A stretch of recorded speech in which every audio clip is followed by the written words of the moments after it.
Good morning friends. आज हम बात करेंगे अस्थमा के बारे में। अभी अस्थमा के लिए काफ़ी दिनों से रिक्वेस्ट आ रही थी। ये आज का जो टॉपिक रहेगा उसमें हम अस्थमा क्या है, उसके क्लिनिकली फीचर्स क्या रहेंगे, उसकी पैथोफिजियोलॉजी क्या है और ये कुछ लोगों में होता है, कुछ लोगों में क्यों नहीं होता, वो भी समझेंगे। आज का वीडियो पेरेंट्स और मेडिकल स्टूडेंट, नर्सिंग स्टूडेंट सबके लिए काम में आएगा। तो सबसे पहले हम समझेंगे कि ये हमारे लंग्स है। लंग्स के अंदर जो मेन ट्रकिया है वो डिवाइड होता है राइट ब्रोंकस और लेफ्ट ब्रोंकस में। जो ब्रोंकस है दोनों साइड के वो सब्सिक्वेंटली और छोटे छोटे ट्यूब्स में डिवाइड होते हैं जिनको हम बोलेंगे ब्रोंक्यूल्स। तो ये ब्रोंक्यूल्स जो रहते हैं ये इनका काम होता है, जो भी हम हवा इनहेल कर रहे हैं, जो अंदर ले रहे हैं हवा, वो इस पाइप के थ्रू, ट्रकिया के थ्रू लंग्स तक पहुंचाना। तो ट्रकिया ब्रोंकस में डिवाइड होगा, ब्रोंकस छोटे छोटे ब्रोंक्यूल्स में डिवाइड होगा और जब वो सबसे छोटे पार्ट जिसको टर्मिनल ब्रोंकस बोलते हैं वहां पे एक सैक होती है जिसको हम बोलते हैं अल्वियोलर सैक। तो जब ये हवा यहाँ पे आती है तो जो बिना ऑक्सीजन वाला ब्लड आ रहा है वो अपने अंदर ऑक्सीजन भर लेगा और जो कार्बन डाइऑक्साइड उसने साथ में लाया था वो अल्वियोलाई के अंदर छोड़ देगा। तो यहाँ पे गैस एक्सचेंज होता है। बाकी जो पोर्शन है वो सारा हवा को कंडक्ट करने का काम करता है। और जो अस्थमा है वो बेसिकली यही ब्रोंक्यूल्स जो ट्यूब्स है उसका डिसीज है। ये लंग्स के पैरेन्काइमा का डिसीज नहीं है। ये प्रॉब्लम कहाँ पे आ रहा है, जो छोटे छोटे ट्यूब्स बने हैं लंग्स के अंदर जिनको हम ब्रोंक्यूल्स बोलते हैं उसका प्रॉब्लम है। और इसके कारण से हम देखेंगे कि एक्सरे पे बहुत फाइंडिंग नहीं मिलती। जब भी हम अस्थमा करते हैं, अस्थमा के डायग्नोसिस में एक्सरे बहुत कम जगह पे आपको लिखा हुआ मिलेगा। तो ये कंडक्टिंग जो सिस्टम है उसका प्रॉब्लम है। वो कंडक्टिंग सिस्टम होने के कारण जब भी अस्थमा होता है, जब भी एयरवे के इश्यूज होते हैं तो हवा को नीचे तक पहुंचाने के इश्यू आते हैं, है ना। ऑक्सीजनेशन में प्रॉब्लम नहीं रहता, इसको हम बोलेंगे वेंटिलेशन में प्रॉब्लम रहता। क्यों? क्योंकि बच्चा जब भी अस्थमा से सफर होता है तो हवा अंदर कंडक्ट करके अल्वियोलाई तक जाने में प्रॉब्लम होती है। इससे भी ज़्यादा उसको एक्सेल करने में प्रॉब्लम होती है। जब भी बच्चा एक्सेल करता है अस्थमा में तो ये जो ब्रोंक्यूल्स है वो और छोटे हो जाते हैं जिसके कारण से उसको एक्सेल करने में, सांस छोड़ने में ज़्यादा तकलीफ होती है। क्या है हम सब्सिक्वेंटली समझेंगे। तो अगर हम ब्रोंक्यूल्स का स्ट्रक्चर देखें, अगर हम उसको अंदर से देखें तो कैसा दिखेगा कि ये तो ब्रोंक्यूल्स की मार्जिन है। इसके अंदर में अगर हम देखेंगे तो यहाँ पे जो सबसे अंदर की लेयर है ये वाली, इसको हम बोलेंगे म्यूकोजा। अब म्यूकोजा के काम क्या है, जब भी कोई इरिटेंट मटेरियल है, फॉर एग्जांपल कहीं पे आप गए, स्मोक इनहेल कर लिया तो उसके अंदर के जो पार्टिकल्स है वो यहाँ पे चिपक जाते हो म्यूकोजा में। वो म्यूकोजा के ऊपर एक म्यूकस का एक थिन लेयर बना हुआ रहता है तो वहाँ पे जाके अटक जाता है। वहाँ पे अटक जाने के बाद में उसको जो ब्रोंक्यूल्स है म्यूकस में लपेट देता है और जो सिलियरी एक्शन है उससे वो ऊपर की ओर बाहर निकाल दिया जाता है। ये नॉर्मल एक्शन है। इसके बाद में इसके बीच में रहतेगा वो सब म्यूकोजा रहेगा। सब म्यूकोजा के अंदर हम देखेंगे ब्लड वेसल्स रहते हैं, कुछ सेल्स रहते हैं, है ना। और उसके आउटर लेयर में रहता है स्मूथ मसल्स का लेयर। अब ये स्मूथ मसल्स का काम क्या है? स्मूथ मसल्स का काम है वो कॉन्ट्रैक्ट करना, है ना। जब भी ये स्मूथ मसल कॉन्ट्रैक्ट होंगे तो जो इसका ल्यूमेन है वो छोटा हो जाएगा। जो इतना बड़ा हमको इसका ल्यूमेन दिख रहा है वो छोटा हो जाएगा। तो जब जब भी स्मूथ मसल कॉन्ट्रैक्ट होते हैं ब्रोंक्यूल्स का ल्यूमेन छोटा होता है। ये चीज़ हमको समझना जरूरी है। दूसरा, ये जो म्यूकोजा का काम है, म्यूकोजा में जब भी कोई इरिटेंट, पोलन ग्रेन या कुछ भी आके फंसता है तो उसको ट्रैप करके नीचे न जाते हुए बाहर निकालने का काम ये म्यूकस जो सीक्रेट होता है उसका होता है। अब अस्थमा के कुछ कैरेक्टरिस्टिक फीचर्स हैं, ये हमको इसलिए समझना ज़रूरी है क्योंकि इसी के ऊपर हम उसका डायग्नोसिस करेंगे। और ये हमको समझना इसलिए भी ज़रूरी है क्योंकि जैसे जैसे हम ये चीज़ों को समझते हैं हमारे अस्थमा के मिसकंसेप्शन क्लियर होते हैं, उसका मैनेजमेंट आसान हो जाता है। तो अस्थमा क्या है? अस्थमा एक क्रोनिक इन्फ्लेमेटरी कंडीशन है और ये स्मॉलर एयरवे का डिसीज़ है। तो जब हम समझते हैं कि ये इन्फ्लेमेशन है, मतलब जो इन्फ्लेमेटरी सेल्स है, वाइट ब्लड सेल्स है, वाइट ब्लड सेल्स के बाकी जो टाइप से मास्ट सेल्स है, इयोसिनोफिल्स है, ये इसमें जाके इन्फ्लेमेशन करते हैं। और इसी के कारण जो एंटी इन्फ्लेमेटरी ड्रग्स है, मोस्टली स्टीरॉयड, उसका बहुत ही मेजर रोल इसमें दिया गया है। सब्सिक्वेंटली हम सब चीज़ों को समझेंगे। देख, उन्होंने फिर ऐसा बोला है कि it is a hyper responsiveness of smooth muscles and mucosa. ये जो रिस्पॉन्स हमने समझा था कि एंटीजन यहाँ पे आके कुछ चिपक जाए, पोलन ग्रेन आ गया, कोई डस्ट पार्टिकल आ गया, तो म्यूकस सिक्रेट होगा, स्मूथ मसल्स कॉन्ट्रैक्ट होंगे, पेशेंट कफ करेगा, थोड़ा सीलियरी एक्शंस के कारण भी और थोड़ा कफ के कारण भी जो इरिटेंट पार्टिकल है वो बाहर फेंक दिया जाएगा। लेकिन यहाँ पे अस्थमा में हाइपर रिस्पॉन्सिवनेस है, जो थोड़ा सा स्पाजम होना चाहिए बहुत ज़्यादा स्पाजम हो जाता है, जिसके कारण से एयरवे बहुत ज़्यादा नैरो हो जाता है। अब एयरवे जब नैरो हो जाता है तो पेशेंट को एक्सेल करने में मुश्किल होती है। अगर आप किसी बड़े पाइप में फूंक मार रहे हैं तो आसान जाएगा, अगर आप छोटे पाइप से फूंक मार रहे हैं तो आपको मुश्किल जाएगा। तो जो ब्रीदिंग हमारा ऐसा होता है वो अस्थमा में कैसा होगा?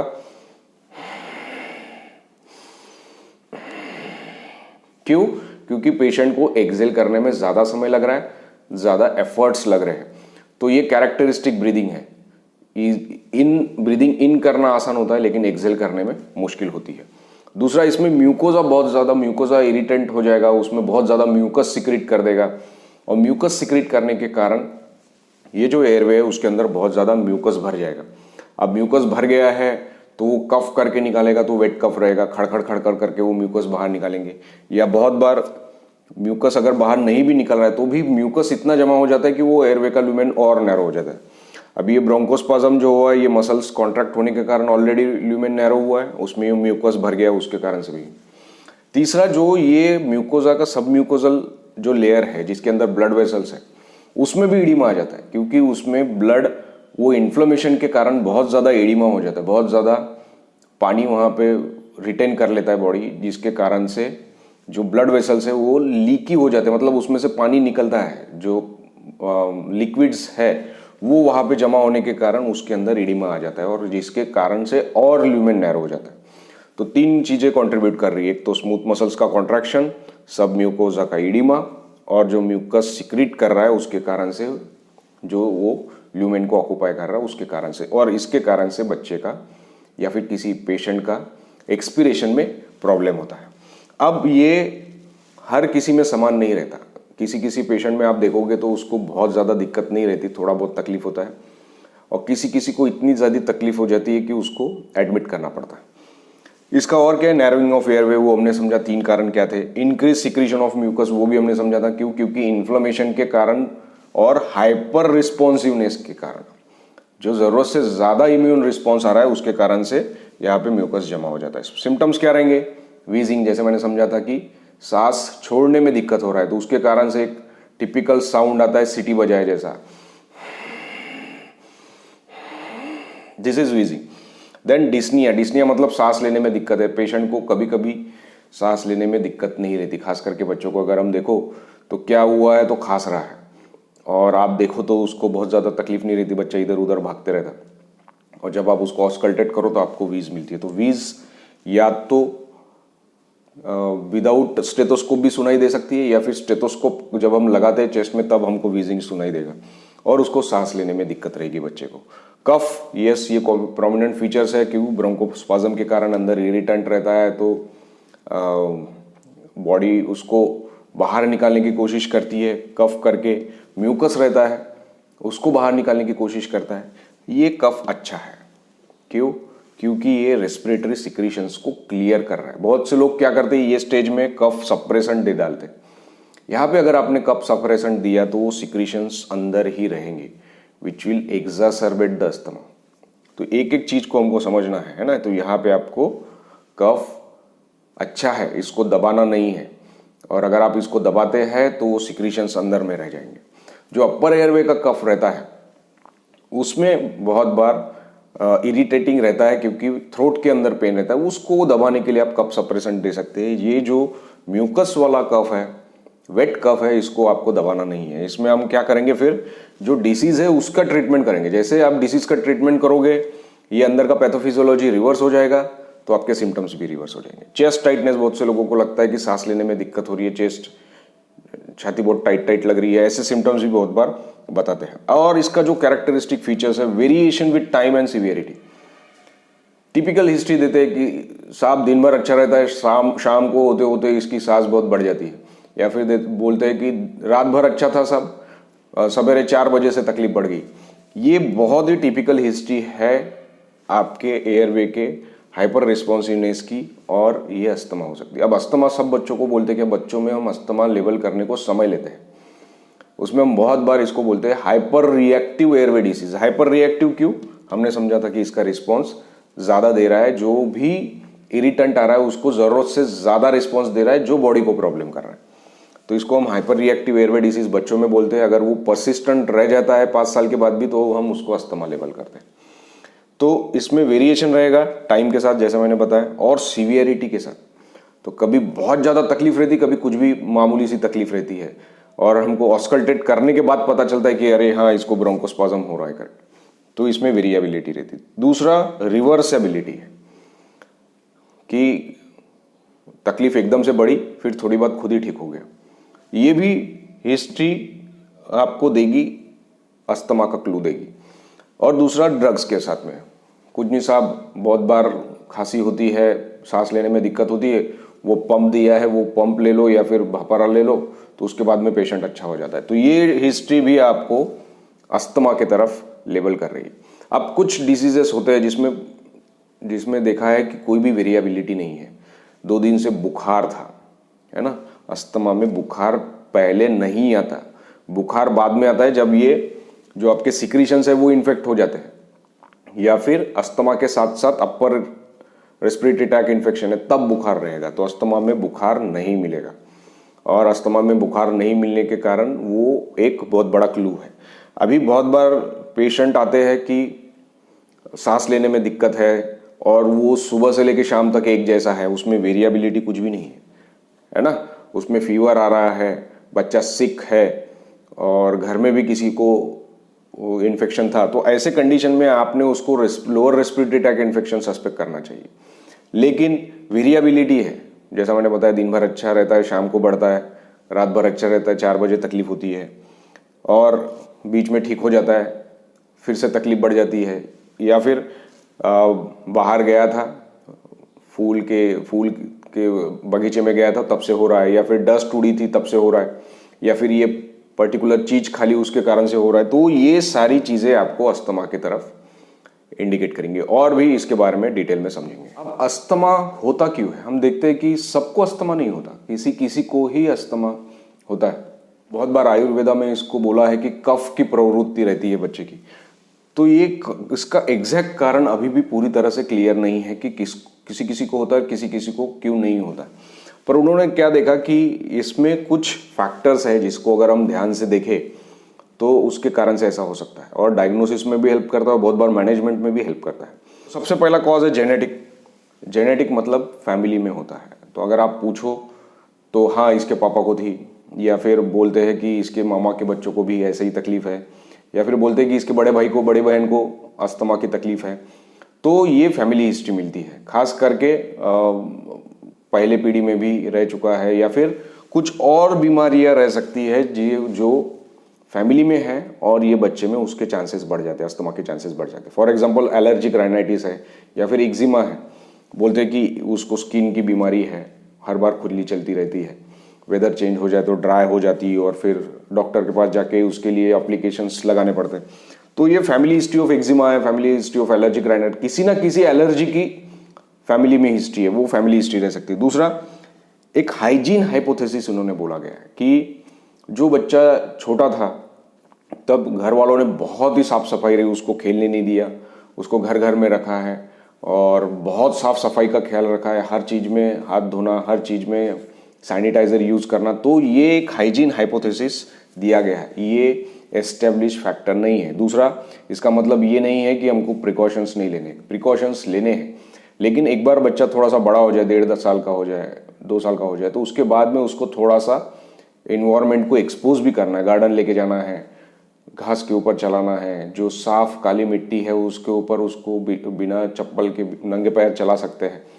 तो जिसके कारण से जो एनवायरनमेंट के एंटीजेंस है जो हेल्दी है, उसमें बच्चे का बॉडी का अगर कांटेक्ट आता है तो उसका जो बॉडी है उसको इम्यून नॉर्मली डेवलप होता है, और वो हाइपर रिस्पॉन्सिव नहीं बनता आगे चल के। ऐसा एक हाइपोथेसिस है, ये क्लियर कट नहीं है कि ऐसा है भी या नहीं, लेकिन ये हाइपोथेसिस ऐसा उन्होंने दिया गया है। इसलिए बोलते हैं कि जब बच्चा थोड़ा सा बड़ा हो जाए, उसको अगर कोई बीमारी या नहीं है और डॉक्टर ने आपको मना नहीं किया है, तो बच्चे को आप गार्डन में घास के ऊपर चलने दे सकते हैं।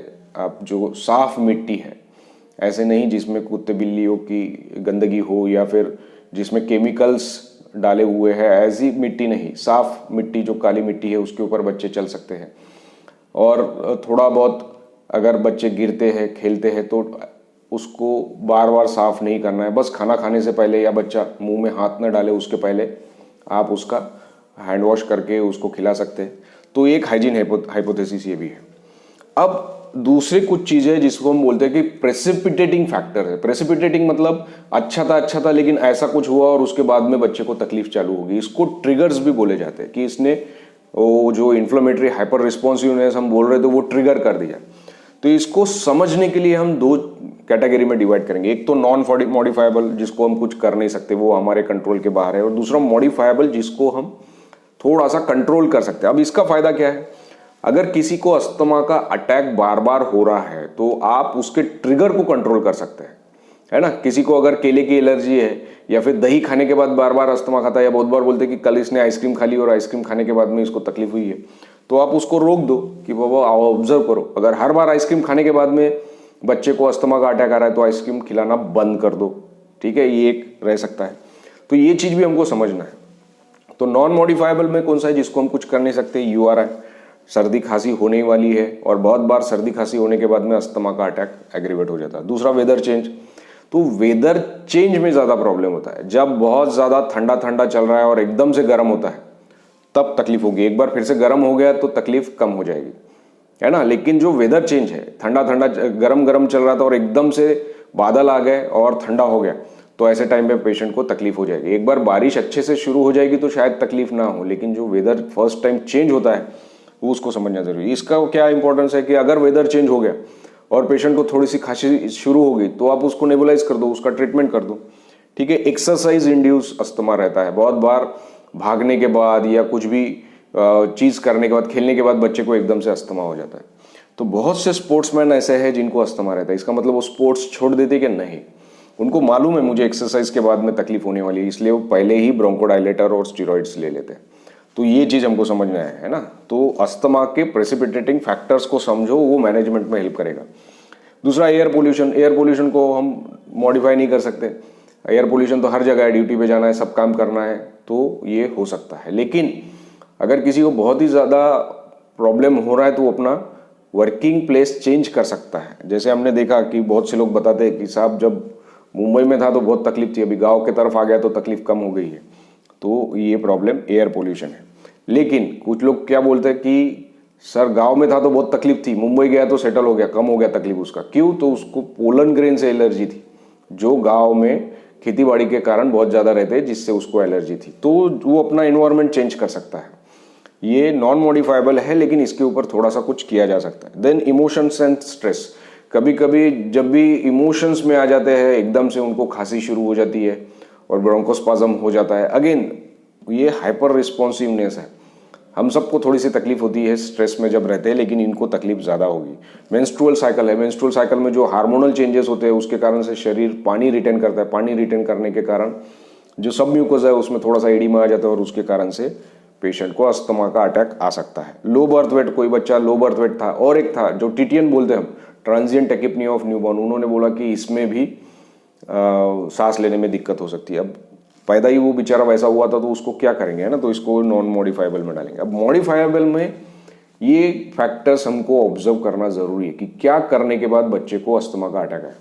अगर ये चीजों को हमने रोक दिया तो हो सकता है बच्चे का अस्थमा काफी कंट्रोल हो जाए, मेडिकेशंस की रिक्वायरमेंट काफी कम हो जाए। सबसे पहला है फूड। ये रिलेटिव्स भी आपको बताएंगे कि साहब कल 2 केला खाया था और उसके बाद से तकलीफ बढ़ गई, सीताफल खाया था और हो गई। ये लेकिन फिक्स नहीं है कि ये 4 फूड है जिससे बच्चों को एलर्जी रहती है, ये 4 फूड मत दो बच्चा अच्छा रहेगा, ऐसा नहीं है। हर बच्चे का अलग रहता है। हमने आलू और बटाटे से भी, आलू और बैगन से भी एलर्जी देखी है। तो पेशेंट को किस चीज की एलर्जी है वो समझना जरूरी है और उसको अवॉइड करना जरूरी है। दूसरा, बहुत ज्यादा स्ट्रॉन्ग फ्रेग्रेंस है, परफ्यूम लगा दिया और अटैक चालू हो गया, या फ्लेवर्स है वो इलायची वाला बिस्किट खा लिया, ऑरेंज वाला बिस्किट खा लिया और उसको तकलीफ चालू हो गई। अब इलायची वाले में इलायची नहीं डली रहती, उसमें वो फ्लेवरिंग एजेंट रहता, ऑरेंज नहीं डला रहता, ऑरेंज फ्लेवरिंग एजेंट डाला रहता, तो उसकी एलर्जी रह सकती। प्रिजर्वेटिव्स, बाहर के अचार है या फिर जैम्स है, इसमें प्रिजर्वेटिव्स डाला जाता है ताकि वो खराब ना हो, सॉस है, तो ये सारी चीज़ें खाने के बाद भी बच्चे को तकलीफ हो सकती है। इसको अवॉइड करना चाहिए। इसका वैसे भी बहुत हेल्थ के ऊपर अच्छा इफेक्ट नहीं है, बेटर है कि इसको अवॉइड किया जाए। कलरिंग एजेंट, वो टेम्पटिंग बनाने के लिए उसको हरा लाल कलर डाला जाता है ताकि बच्चे उसके तरफ अट्रैक्ट हो। बहुत बार बड़े भी अट्रैक्ट होते हैं कलरिंग एजेंट देख के, तो खाने पीने में कलरिंग एजेंट नहीं डालना चाहिए। इंडस्ट्रियल केमिकल्स हैं, इंडस्ट्रियल केमिकल्स मतलब कोई आदमी काम कर रहा है फैक्ट्री में, उसके अंदर ग्रीस लग रहा है, उसको केमिकल्स लग रहे हैं, उसके फ्यूम्स आ रहे हैं और वो उसको तकलीफ हो रही है, तो वो अपना जॉब चेंज कर सकता है। इसको मॉडिफाइबल है। हाँ, अगर लाइफ को बेहतर करना है तो इसको करना ज़रूरी है। क्यों? क्योंकि अगर बार बार पेशेंट को अगर तकलीफ हो रही है तो जो एयरवेज है, जो ब्रोंक्यूल्स है, उसमें परमानेंट चेंजेस भी आ सकते हैं और जो आपको पहले मेडिसिन हेल्प कर रहे थे वो भी हेल्प करना बंद कर देंगे। इसलिए ऐसे कंडीशन में हम बोलते हैं कि आप अपना जॉब चेंज कर दो। दूसरा, मेडिकेशन, ये समझना ज़रूरी है। मेडिकेशंस कुछ ऐसे हैं जो अस्थमा के अटैक को प्रेसिपिटेट करते हैं। इसमें सबसे इंपॉर्टेंट है NSAID। अब NSAID मतलब एस्पिरिन हो गया, आइबुप्रोफेन हो गया, मेफेनामिक एसिड हो गया। इसमें दो पाथवे रहते हैं, एक एराक्नोइड एसिड का जो साइक्लोऑक्सीजनेस जो रहता है वो प्रोस्टाग्लैंडिन बनाता है, और जो दूसरा लाइपोऑक्सीजनेस है वो बनाएगा आपका ल्यूकोट्राइन्स। अब ये जो ल्यूकोट्राइन्स है, इसका काम है ये सब जो अस्थमा के अटैक को प्रेसिपिटेट करना। म्यूकोजल एडिमा करेगा, वहाँ पे इन्फ्लेमेशन लेके जाएगा, ब्रोंकोस्पाज्म करेगा। अब जब आप non steroidal anti inflammatory drug देते हैं तो ये कॉक्स को इनहिबिट करता है ना। और ये इसको इनहिबिट करने का कारण किसी किसी में जेनेटिकली उनका मेकअप ऐसा रहता है कि पूरा का पूरा एराक्नोइड एसिड ल्यूकोट्राइन की तरफ शिफ्ट हो जाता है, बहुत ज़्यादा ल्यूकोट्राइन्स बन जाता है और पेशेंट को अस्थमा का अटैक आ जाता है। ये हम पहले से देख के नहीं बता सकते कौन सा पेशेंट इसको NSAID सेंसिटिव अस्थमा है या नहीं है, और इसके कारण से जब भी ऐसे पेशेंट को बुखार आता है और हाइपर रिएक्टिव एयरवे डिसीज की हिस्ट्री है कि इसको बार बार नेबुलाइजेशन लगता है या फिर इसको अस्थमा है, तो वैसे कंडीशन में आपने ब्रूफेन नहीं देना चाहिए। बुखार के लिए मैंने देखा है बहुत से लोग आइबुप्रोफेन दे देते हैं, एमिक एसिड से जल्दी बच्चा ठीक हो जाता करके। बच्चा ठीक नहीं होता, उसका फीवर हम सिर्फ दबा रहे हैं। तो ये जो भी बुखार की दवाइयाँ है, ये सिर्फ बुखार दबा रहे हैं, ये ठीक नहीं कर रहे। ठीक कब होगा? जब आप उसका अस्थमा ठीक करोगे, उसका जो सेकेंडरी बैक्टीरियल इन्फेक्शन है उसको ठीक करोगे, तब बच्चे का फीवर जाएगा।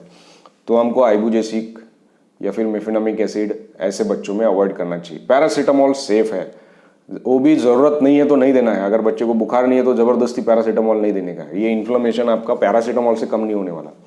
अगर बच्चे को बुखार है, बहुत तेज़ बुखार है, तो ही पैरासीटामोल देना है। लो ग्रेड फीवर के लिए जो 100 के नीचे, उसके लिए कुछ भी देने की ज़रूरत नहीं है। दूसरा मेडिकेशन है बीटा ब्लॉकर। अब बीटा ब्लॉकर जैसा हमने समझा था कि एयरवे के अंदर स्मूथ मसल्स है, ये स्मूथ मसल्स के ऊपर भी बीटा रिसेप्टर्स रहते हैं, इसलिए हम जो नेबुलाइजेशन देते हैं वो बीटा अगोनिस्ट देते हैं जो ब्रोंको डायलेटेशन करता है। अगर आपने बीटा ब्लॉकर दे दिए तो वो स्मूथ मसल्स को कॉन्ट्रैक्ट करेंगे और जिसके कारण से अस्थमा प्रेसिपिटेट होगा। इसलिए बीटा ब्लॉकर्स को भी अवॉइड करना चाहिए। बीटा ब्लॉकर्स कहाँ पे यूज हो सकते हैं? मोस्टली एंटी हाइपरटेंसिव में यूज होते हैं। जीआरडी क्या रहता है? Gastroesophageal reflux disease. ये बीमारी रहती है जो अस्थमा के साथ में बहुत बार एसोसिएट रहती है, खास करके बच्चों में, है ना। तो स्पेसिफिकली क्या होता है कि जो अंदर के जो एसिडिक सिक्रीशंस है वो ऊपर आते हैं, और जब वो अपर इसोफेगस में आते हैं तो भी ब्रोंकोस्पाज्म होता है, और वो उसके कारण से भी अस्थमा का अटैक प्रेसिपिटेट होता है। वो ऊपर आके लंग्स में एस्पिरेट हो रहा है ऐसा नहीं है, सिर्फ ऊपर चढ़ के अपर इसोफेगस में भी आ गया थोड़ा सा तो भी अस्थमा का अटैक प्रेसिपिटेट हो सकता है। तो इसमें हम क्या करते हैं? वो एसिडिक सिक्रीशन कम करने के लिए रेंटेक या फिर उसको ओमेप्राजोल जैसी कोई चीज़ दे देते हैं और उसको प्रोकाइनेटिक देते हैं ताकि जो पेट के अंदर के लिक्विड्स है वो आगे जाए, डोमपेरिडोम या फिर उस टाइप के, जिसके कारण से स्टमक के अंदर एसिडिक सिक्रीशन कम समय के लिए रहे। दूसरा, इसमें कभी कभी नेजल पॉलिप्स के साथ में अस्थमा का एसोसिएशन है। तो अगर कोई पहले अच्छा था लेकिन लेट ऑनसेट हुआ है कि पहले अच्छा था लेकिन अभी भी उसको अस्थमा शुरू हुआ है, तो ऐसे इसमें आपको उसका नेजल पॉलिप एक बार रूल आउट कर लेना चाहिए कि अगर नेजल पॉलिप तो नहीं है, क्योंकि अगर नेजल पॉलिप का ट्रीटमेंट आपने कर दिया तो हो सकता है उसका अस्थमा ठीक हो जाएगा। दूसरा, पैरासाइट के इन्फेक्शन में भी बच्चे को बहुत बार अस्थमा का अटैक आता है। तो आपने पैरासाइट का इन्फेक्शन ट्रीट कर दिया तो हो सकता है उसका अस्थमा का अटैक ठीक हो जाए। क्यों? क्योंकि पैरासाइट के जो एंटीजन है उसको भी बॉडी बहुत बार रिएक्ट करती है, उसके कारण से जो इन्फ्लेमेटरी रिस्पॉन्स आता है उससे भी अस्थमा प्रेसिपिटेट होता है। तो एक चीज यहाँ पे हमको जो नोट करना है कि नेजल पॉलिप और ये हाइजीन हाइपोथेसिस ये लेट ऑनसेट अस्थमा में हमको ज्यादा देखने को मिलते हैं। मोलिकुलर लेवल पे क्या पैथोफिजियोलॉजी उसको थोड़ा सा समझ लेते हैं। ये बहुत बार एग्जाम पॉइंट ऑफ व्यू और कुछ ड्रग्स जब मैं मैनेजमेंट में बताऊंगा आपको तो समझने के लिए जरूरी है। तो जब भी कोई ट्रिगर है जिसको फॉर एग्जांपल हम पोलन ग्रेन बोले या डस्ट पार्टिकल बोले बॉडी के अंदर आता है, तो डेंड्राइटिक सेल्स उसको पकड़ते हैं ताकि उसको बॉडी से निकाल सके। तो जैसे ही डेंड्राइटिक सेल्स उसको पकड़ते हैं ये टी हेल्पर 2 सेल्स को एक्टिवेट करता है। तो ये कौन सा टी हेल्पर सेल्स एक्टिवेट होगा ये भी जेनेटिकली डिसाइड होता है और उसी के ऊपर से इम्यून रिस्पॉन्स भी डिसाइड होता है। अगर टी हेल्पर 1 सेल्स हुए तो इतना रिस्पॉन्स चेंज नहीं होता जितना 2 से होता है। तो ये भी जेनेटिकली डिसाइड है। तो जैसे ही ये टी हेल्पर 2 सेल्स को करेगा तो ऐसे पेशेंट में इंटरल्यूकिन 4 जनरेट होता है और इंटरल्यूकिन 5 जनरेट होता है। ये इंटरल्यूकिन 4 प्लाज्मा सेल्स पे एक्ट करता है। प्लाज्मा सेल्स आईजीई को सीक्रेट करता है और आईजीई मास सेल्स को स्टिमुलेट करता है। मास सेल से हिस्टामिन और ल्यूकोट्राइन्स जनरेट होते हैं।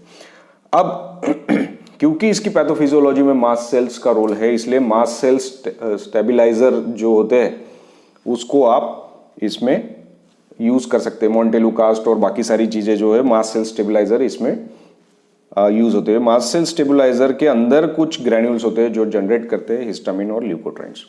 ये जो हिस्टामिन है ये इमीडिएट ब्रोंकोस्पाज्म करना या फिर बाकी एलर्जिक रिएक्शंस में भी इसका रोल है, इसलिए हम एंटी हिस्टामिनिक्स देते हैं, है ना, जैसे सिट्राजिन है और बाकी चीजें भी है जो हिस्टामिन को कंट्रोल करने के लिए यूज होता है। दूसरा, इंटरल्यूकिन 5 जनरेट होता है जो इओसिनोफिल को स्टिमुलेट करता है। इओसिनोफिल्स के अंदर रेड कलर के ग्रैन्यूल्स होते हैं जो भी अगेन ल्यूकोट्राइन्स सीक्रेट करते हैं और प्रोटीएजेस सीक्रेट करते हैं।